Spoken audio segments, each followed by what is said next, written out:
Every day, my feed is filled with so many, stories of people struggling and fear about what's to come in the future. And I got this request to dive into this specific video. So hello, everyone.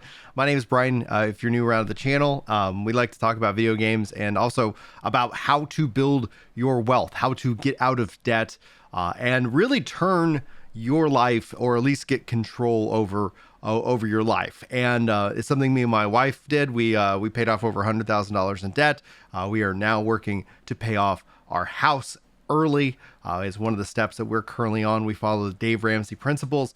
And you guys, knowing this, sent this request. So Jack, thank you so much for recommending this video. It's called "Is the USA Finally a Third World Country?" or something along those lines. And we're going to sit down today. We're going to react to it. We're going to discuss the different points. I'm going to hopefully be able to provide you guys with some hope and some ability to take what is happening in this video and translate it into your own life, but in an action-oriented way, because it's very easy for us as human beings to sit down and say, oh, woe is me, but then never necessarily understand, maybe because you don't know the steps or you don't know what to do, to sit here and turn your life around, to take control over those reins and not let, big corporations or the government or, whatever force in your life is causing you to trip up and to struggle. So hopefully you guys get something good out of the video. I typically don't do a lot of reaction content, but I do it on request. So this is going to be something hopefully good, and hopefully you guys enjoy. And if you do, hit that like button, subscribe, and check out the other content on the channel if you haven't already. And maybe, as a call to action, the top link in the descriptions for my Instagram challenge. I'm a stand-up comedian, and one tool that stand-up comedians use is Instagram. So I've been challenged to grow my Instagram following. And if you use Instagram and you want to follow me over there as well, that'd be fantastic. So thank you for considering that. But let's jump into Asmongold reacting to "The USA is finally a third world country." U.S. finally a third world country? Oh my gosh, it finally happened because Americans are on the brink of bankruptcy, and this money story just keeps going from bad to worse. Is that bad? Because first is inflation, which is up in the month of August at 3.67%. And you might... So what's interesting is this isn't also just the inflation piece of this, has been constantly going up. And while that is the average, and typically what the government tries to shoot for, I think, is around a 2% inflation rate, but that doesn't represent like the things that truly are impacting you and me, like whether it's gas or food. I remember when egg inflation became, eggs became really expensive, and we go through a lot of eggs here in the house. I have a large family, got 6 kids. Most of us like eggs, and some of the kids were like, hey, I don't really like eggs anymore. And I was like, it ended up saving us lots of money that they're like, nah, I'm just not going to eat eggs. I was like, okay, cool. Eggs have come down a little bit. But yeah, we're seeing that. Like the one thing I would say, I don't know if they're going to go into it, but over $1 trillion in credit card debt people are carrying, draining their savings accounts. So much of this is going on in response to the Fed increasing the rates, money becoming a little bit tighter. You're seeing a lot of these zombie companies that have all of a sudden gone from like, we were just printing money based off of these investments. People were taking out these low interest loans and dumping them into like Silicon Valley, and then all of a sudden it's like, oh yeah, these companies actually need to start making money because that money is actually drying up. It's a fascinating problem. Anyway, let's see what he has to say.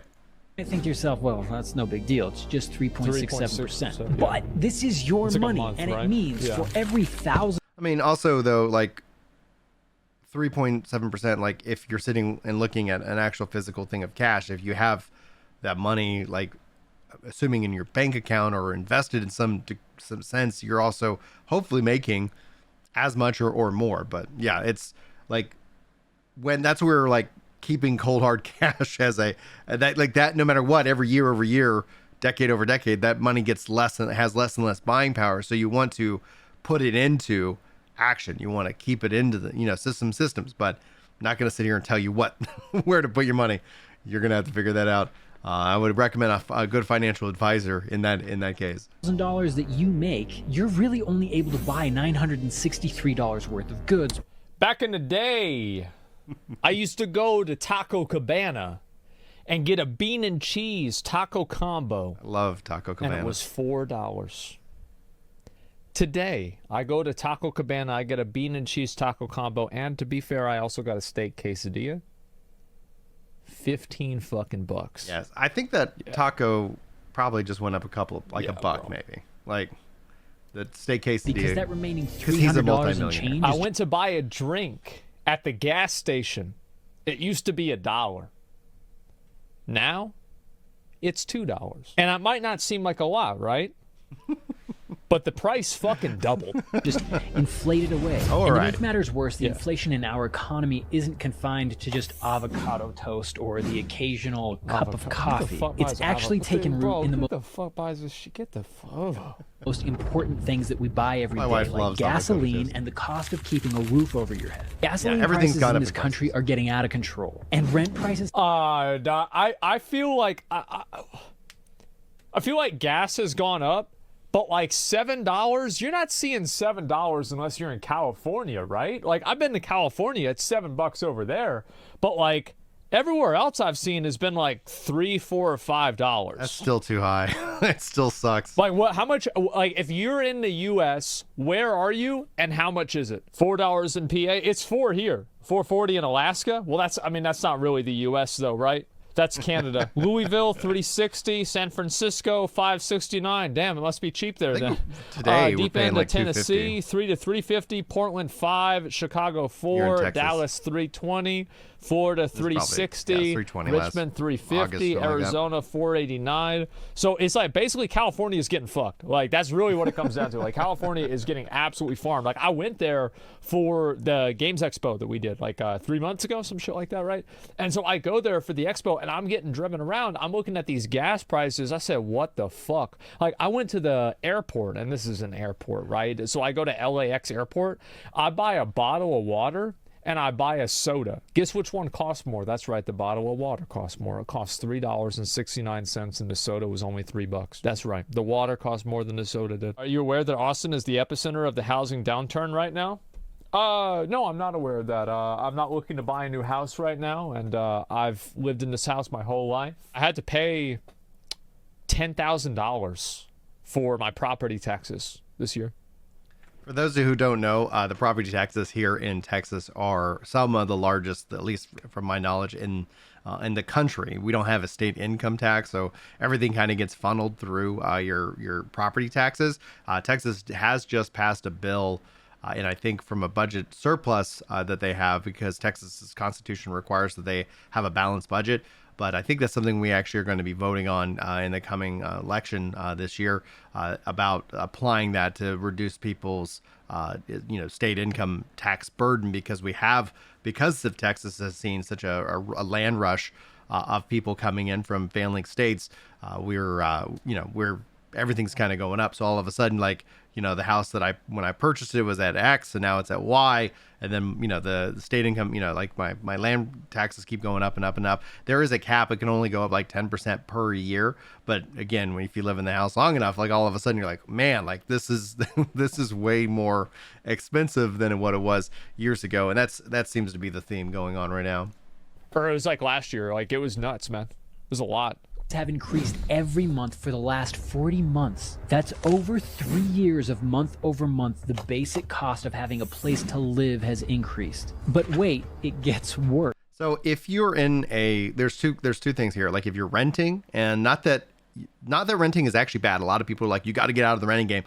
Renting is a really good option if you can't yet afford a house to get yourself there, but you're stuck in the ever increasing. Then now this is driven by a lack of supply, and so when we're seeing people not investing in building new buildings and housing, then the natural course is that the current housing is going to go up. But rent has definitely gone up, and it's just for some people that in the stories they tell me, I'm like, it's absolutely absurd. Also, the way that's going to affect you in the housing is with if you have an adjustable rate mortgage as opposed to a fixed rate mortgage. I'm in a fixed rate. I'm locked in at I think 4%, and that is where that lives. And I see how much money every month goes to that interest payment. That's one of the reasons why we're making extra principal payments to every month to try and lower that cost. And again, it's like if I can throw $20 more at the principal, that's $20 that basically It's kind of a forced savings account at that point, so that at some point I'm no longer having to pay 4% on the balance of the house. And so my housing in this case is actually very stable in terms of its of what I've got to pay outside of the the insurance and the property taxes. So that's where that goes into that escrow account, and that's where our mortgage payment has gone up every year. But thankfully, it hasn't gone up like what we're seeing within the renting space. And so, to get into the market, to get into that housing market, I think is one of the real criminal acts that we've seen happen to the American people over the course of this. Not just because there is that supply and demand factor of economics, but where we're seeing more and more corporations buy up bigger holdings and price people out, especially out of starter homes. And what a starter home is usually that just like, what was in my day, like $150,000, dollar house was considered a starter home. I think you could probably say now maybe 250,000. But you have, big old companies buying up swaths of land in cash and essentially then locking people into being forever renters. That is something that we need to see change, because one of the things that prevents you from, starting a family and all these things, I think these problems are already hurting us, and they're going to be even more devastating much further down the road if we can't figure out a solution to solve them. Now, my thing is that I can only control me, right? Like when my prayers, when I sit down to pray, it's like, God, change me. I'm not sitting here like trying to pray that he changes you. You got to ask for that. I pray for me. God, change me. And so my whole thing is like, what things can I do? What steps can I take? And honestly, the first step is you've been marketed and lied to by these multi-trillion-dollar companies all your life to believe that debt is a tool. And it basically is putting you in a state of perpetual servitude, which it's so hard to get out. Paying off $100,000 is what me and my wife ended up having to do. That was painful. We got crazy. We got radical, what's called gazelle intense via the Dave Ramsey method.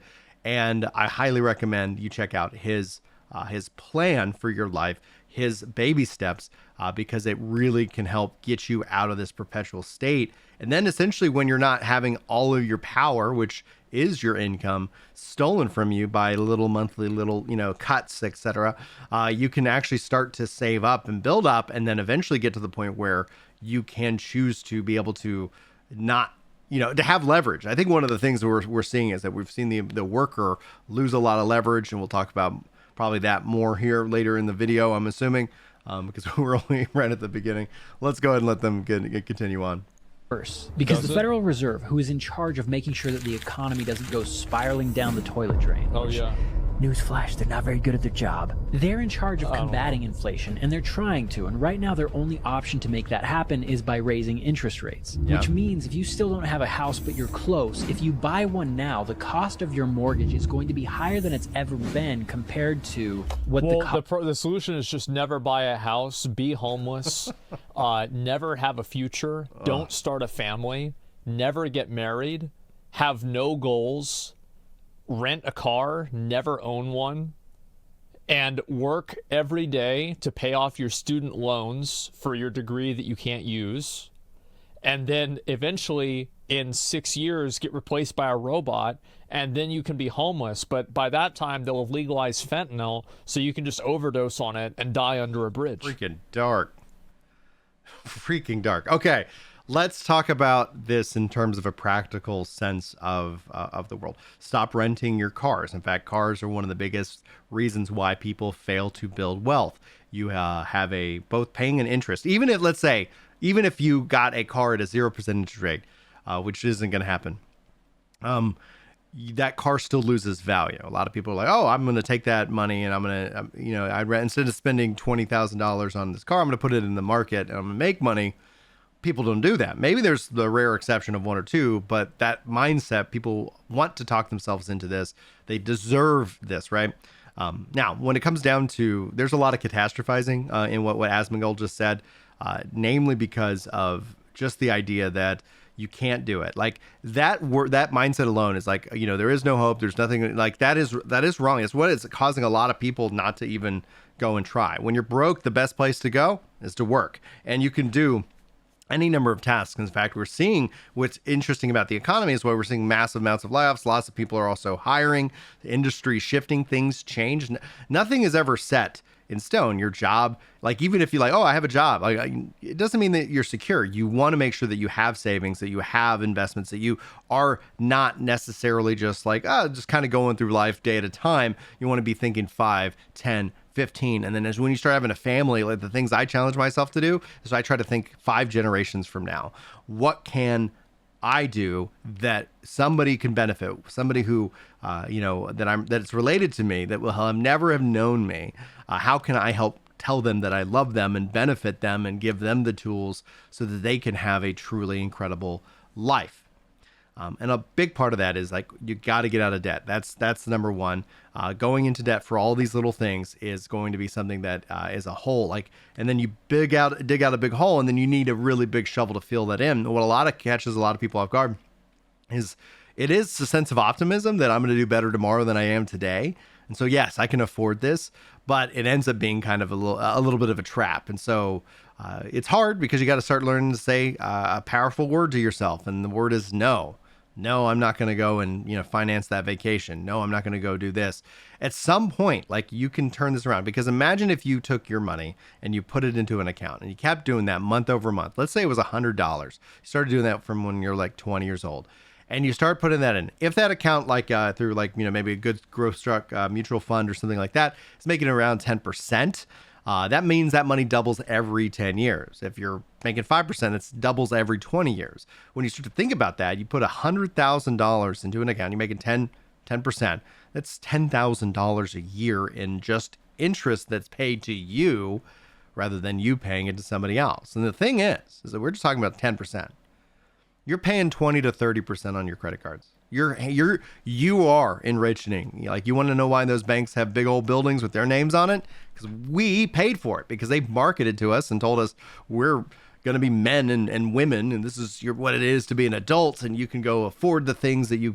But the thing is, the lie is that you can't afford it. That's why you're borrowing the money, and essentially you're just borrowing from your future self, stealing your wealth away, and thus essentially and what causes a lot of people to turn to drugs and abuse and alcohol and divorce and things like that. Like, financial money seems to be the root and the cause and solution to all our problems.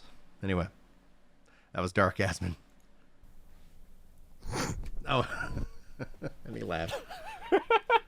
Cost of your home is, at least if we look at the last 10 years. But thanks to inflation, in many states, the cost of the home itself is close to or at all-time highs. But wait, it gets even worse, because the Federal Reserve recently released studies showing that household savings in the United States has been going down every month for the last 2 years. Because back in 2021... Well, why? Yeah, because people don't have any fucking money. And also, back in 2021, you had COVID, and people were able to save more money because they weren't spending money by going out and spending more money on gas because people were working from home, or they had other ways of saving money because they weren't going out as much. So it makes sense that, like, saving is down from 2 years ago. Like, I don't think this is actually a very strong point, because also, to jump in, the child tax credit was so good, and I think from what I've seen with the different studies that have been done on it, has helped actually lift children out of poverty. Now, I have a large crew of children, so yes, there might be a bias in the fact that I was able to get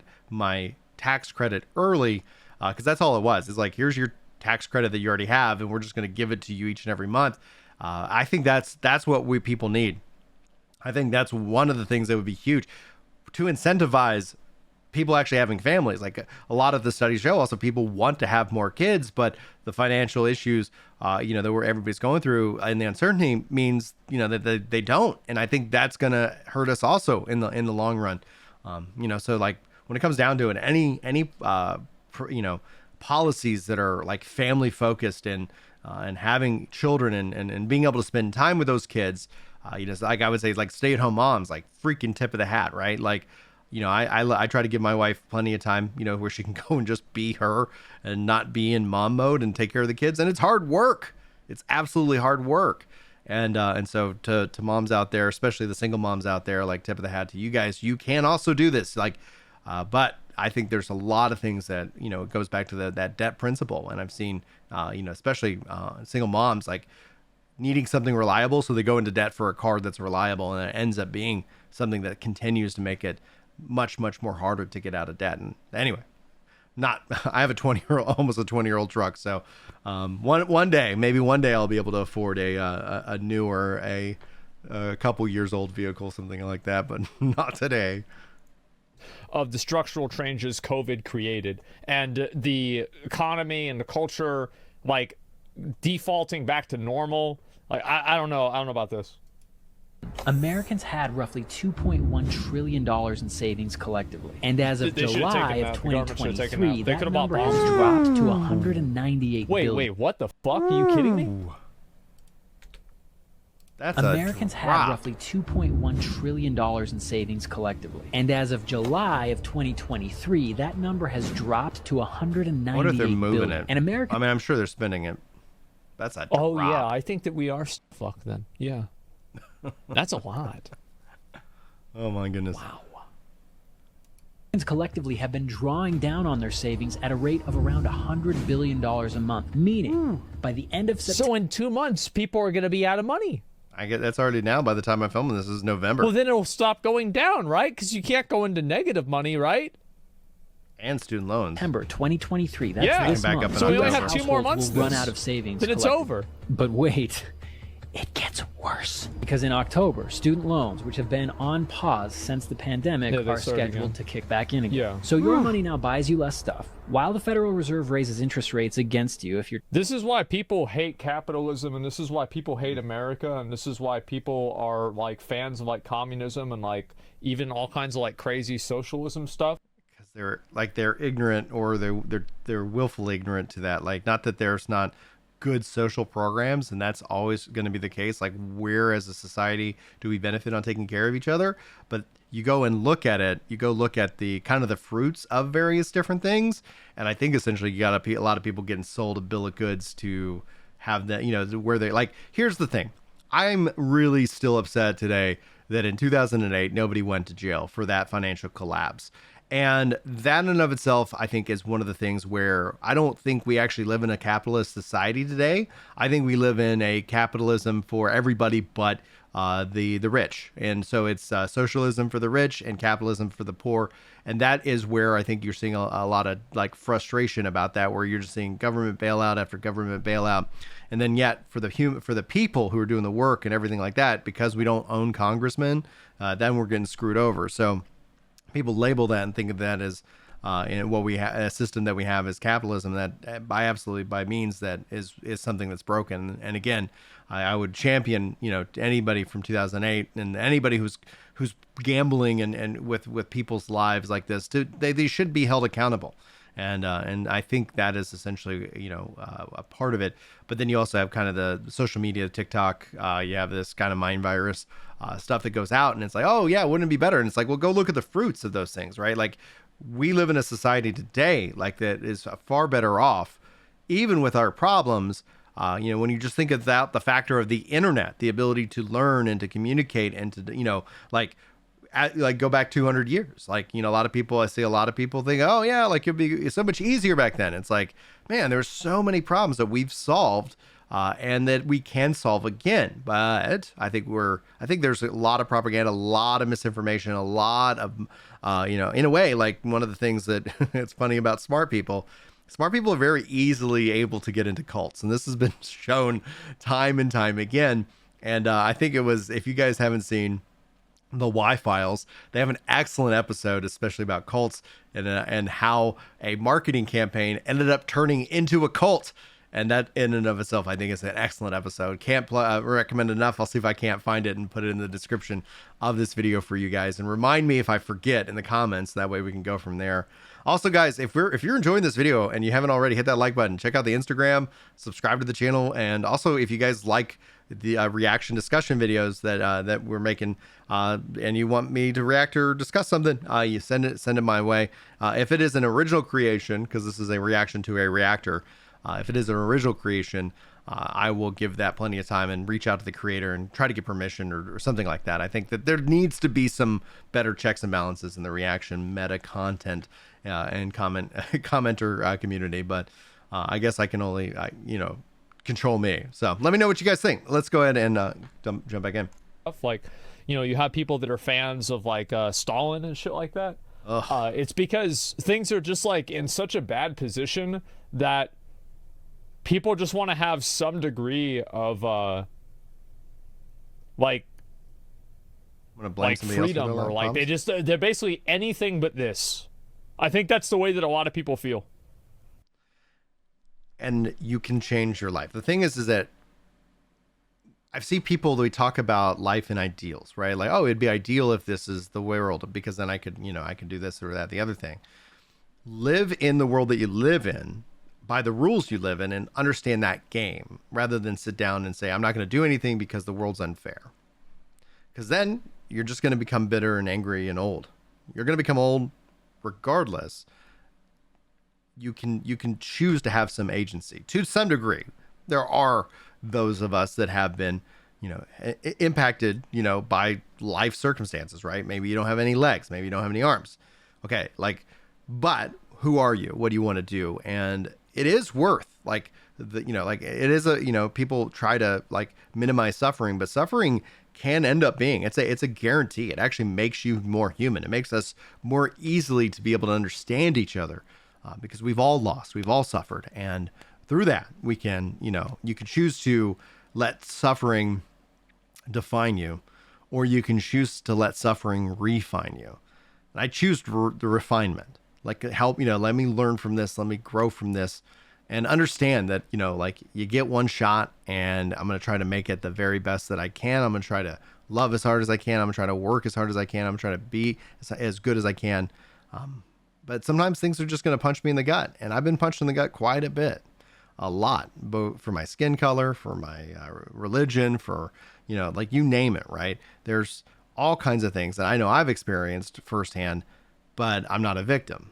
And I'm not going to sit here and try to get clout for those things, right? And I think you got to make a personal choice in all of this, right? No one's coming to save you. And when you say that, the government just needs to do this, the government just needs to pay off my student loans, have they? Don't lie to yourself and lose time, because you're not going to get that time back.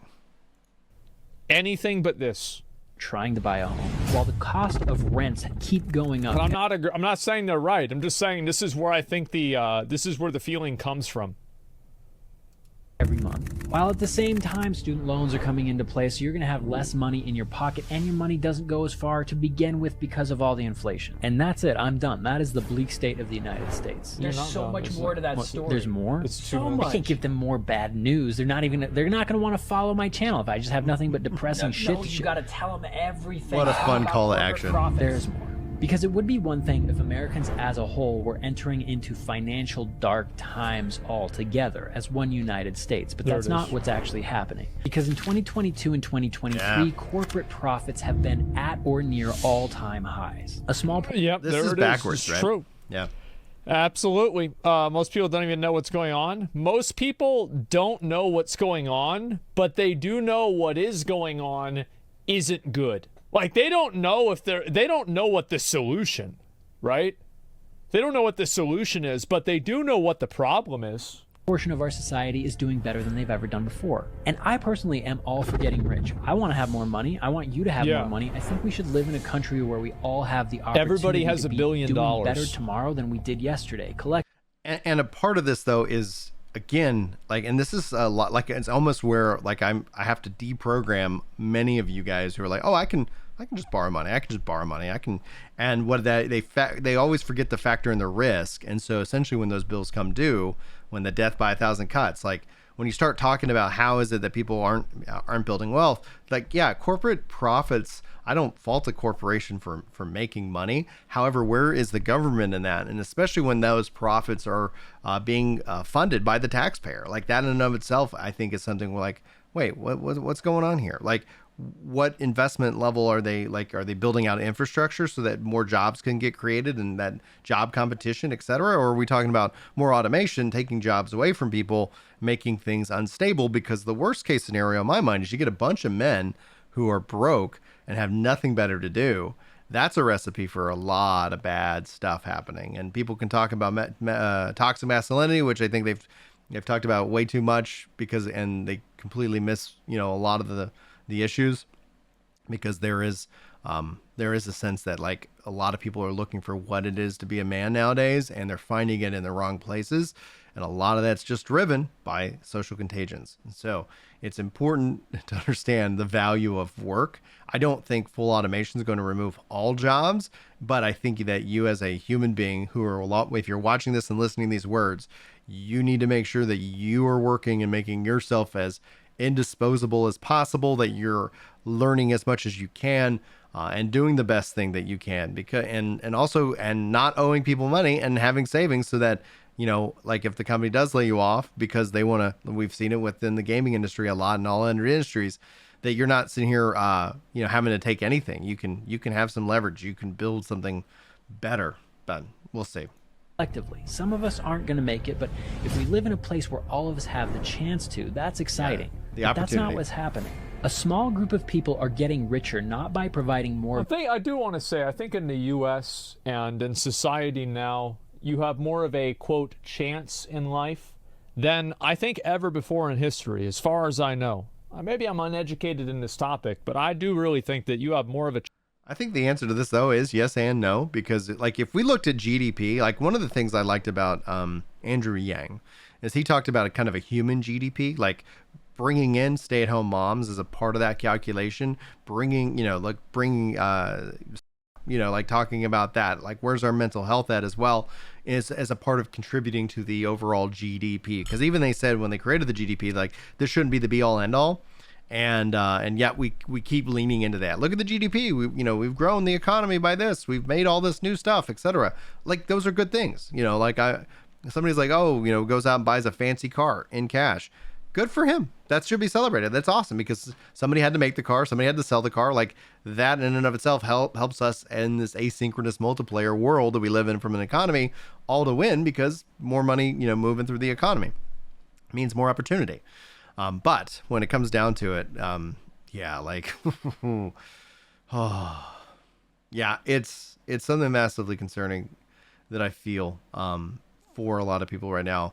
So yes and no. I wish we would have a better review of GDP, personally speaking, because like I said, we got the internet, we got all these cool things, opportunities, drugs, survivability rates, doctors, education. But it's not that can go away if we're not careful. Chance now than any other fucking time in history. And if people think that you have more of a chance at another time, when do you think you had more of a chance? No, I don't agree. When do you think you had more of a chance? 1970? 1950? 1975? Well, yeah, if you're white. But if you're black and it's 19... But even if you're white, like you have like nuclear in the Cold War, you got Vietnam, you got like, I think we have the ability in a good way to kind of romanticize the past without, and it doesn't necessarily give it a full honest look. So like you were also made for this time, when it comes down to it, like you were not made 100 years ago or 1,000 years ago. You weren't made 100 years from now. You were made now. You got this shot. Don't waste it wishing your life in either direction. 1953, I bet you're not having a good time. Yeah, boomer generation. Yeah, so you got to keep that in mind too. The 80s maybe? Yeah, but I don't agree with you having more access to success at any time frame where the internet didn't exist. Because I think that the internet has given people so many tools and so many abilities to educate themselves in literally any topic that exists in the entire world. Like, for example, you can educate yourself and get a body of knowledge about astrophysics on the internet. And this could be taught to you literally by professors at MIT in some cases. They have free resources. So, like, while yes, things are very bad and that's whatever, I do think that people do have so many opportunities nowadays and so many possibilities. Now, obviously, can things be a lot better? Yes, they absolutely can. But to say that people don't have these opportunities and people don't have these resources, I think is untrue. Everybody in this chat has that resource. That's why they're able to be in this chat. Saturday's color is a bigger factor in the U.S. today than it was in the 60s, so Asmon's just plain wrong there.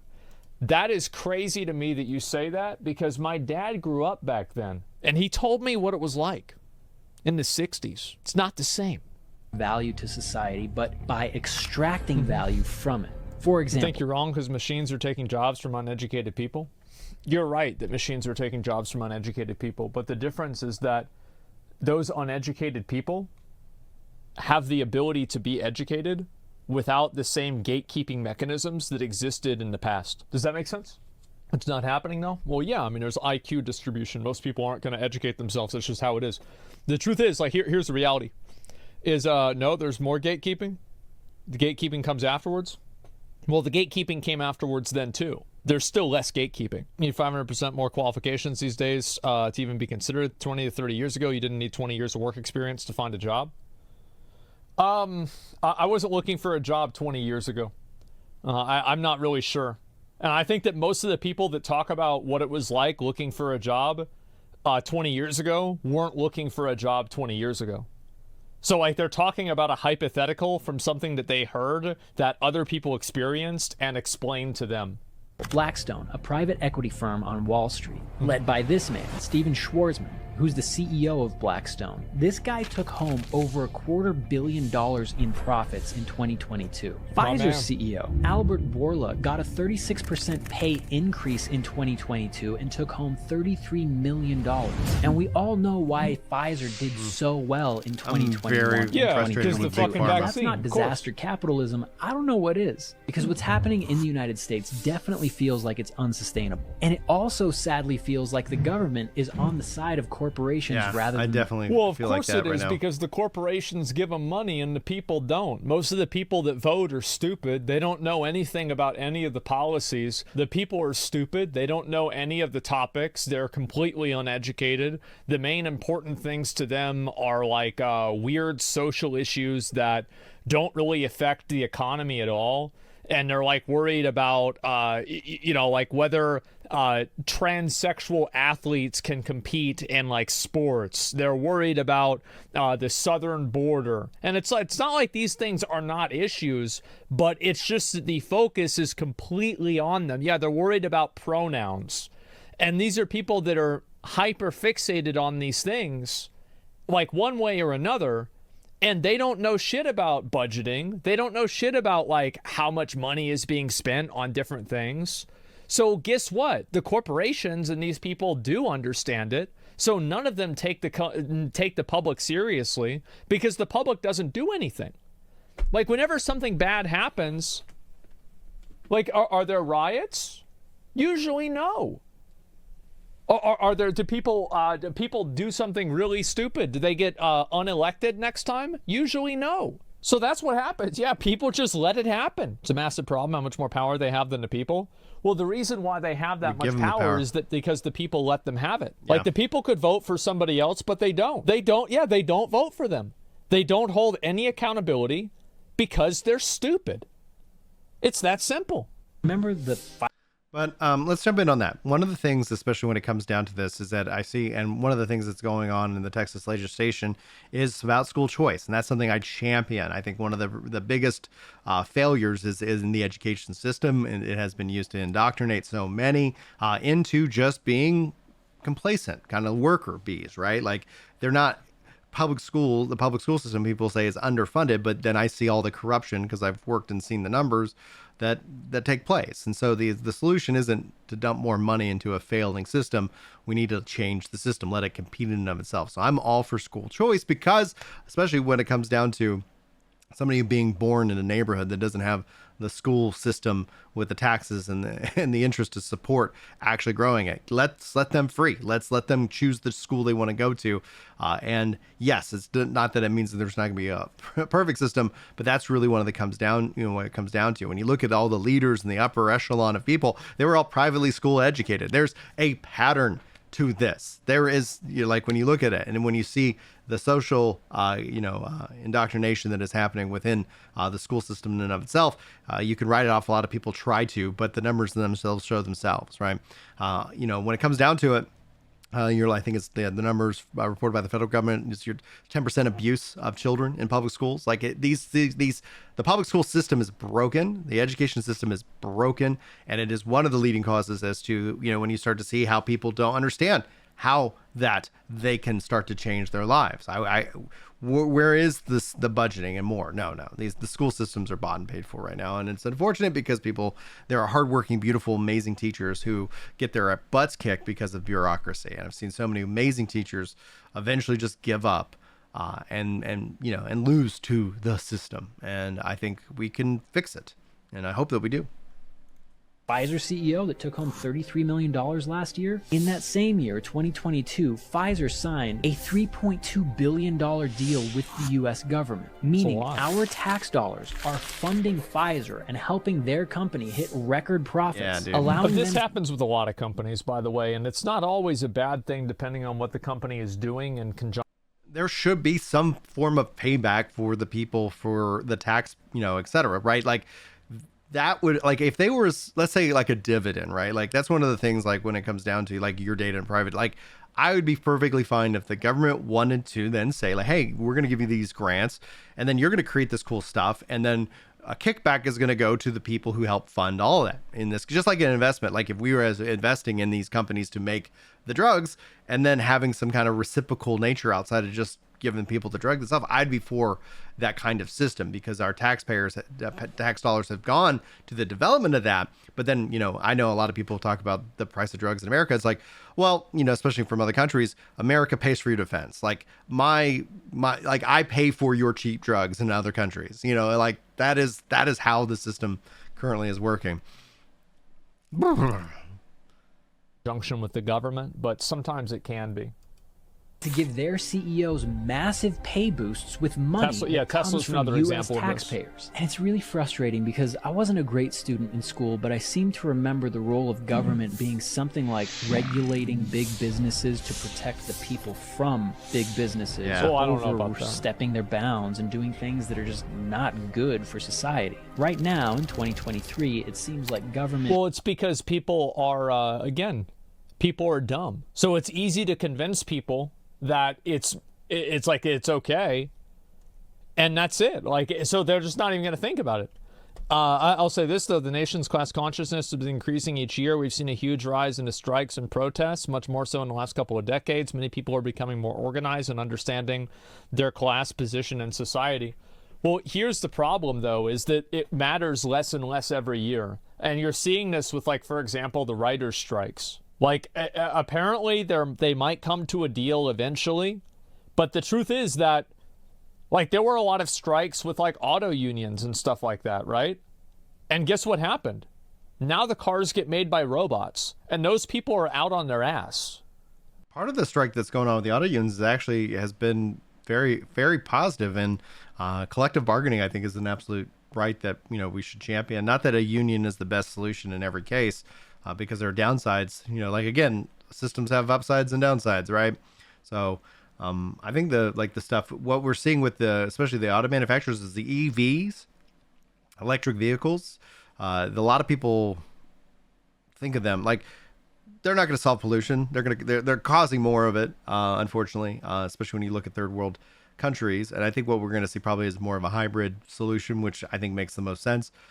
When people are worried about climate change to the point where it's their religion, they forget that China and Mexico, and it's not that China's and Mexico's fault. It's just that when you look at these countries, like they're gonna build, they're gonna grow, and if we really wanted to get more clean energy and more, we'd invest more in nuclear, and fusion, which is that they've built. That's still a while away. But when it comes down to the EVs, the demand isn't there. The market really isn't truly there. We're seeing that all throughout the board. And that's what a big part of the strike was about. People aren't buying these EVs. They're taking up jobs. They're not selling, losing money. So I hope that, I think that the auto strike has been very positive overall. And last I heard, I think they were either close to a deal or they've signed a deal. and that's great. Like, good job, because it's not their cost that's driving up the price of vehicles.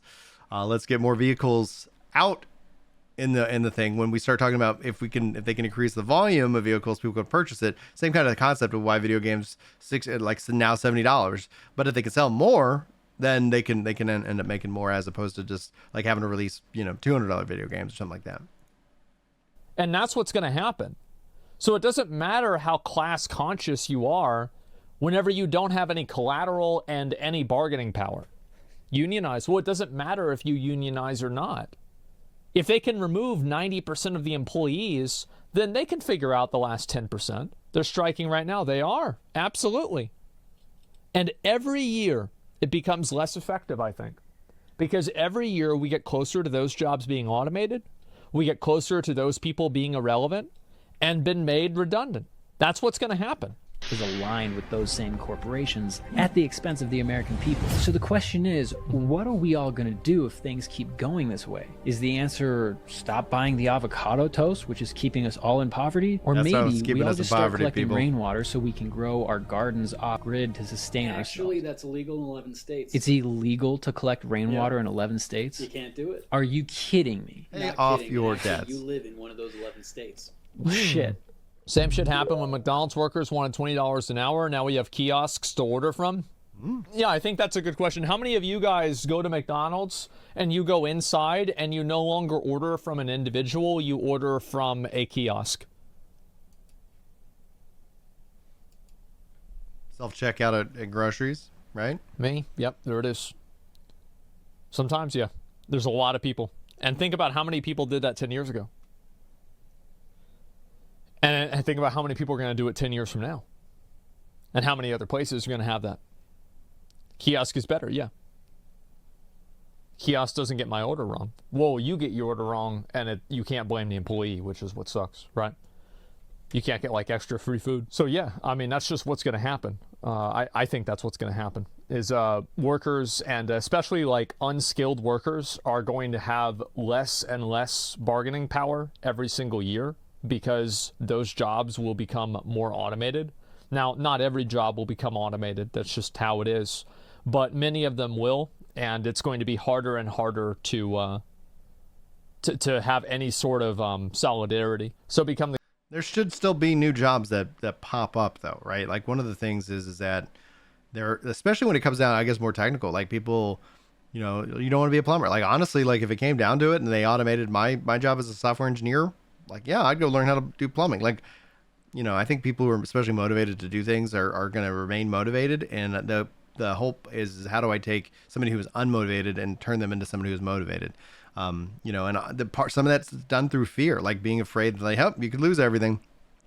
But if you have nothing, like, you got to then instill hope, right? Like, you can do these things. It is not impossible, but it isn't easy. And, and paying off $100,000 was not easy. It was hard as all get out. I had to change a lot about me. I had to say no to myself. I had to learn to say no to myself.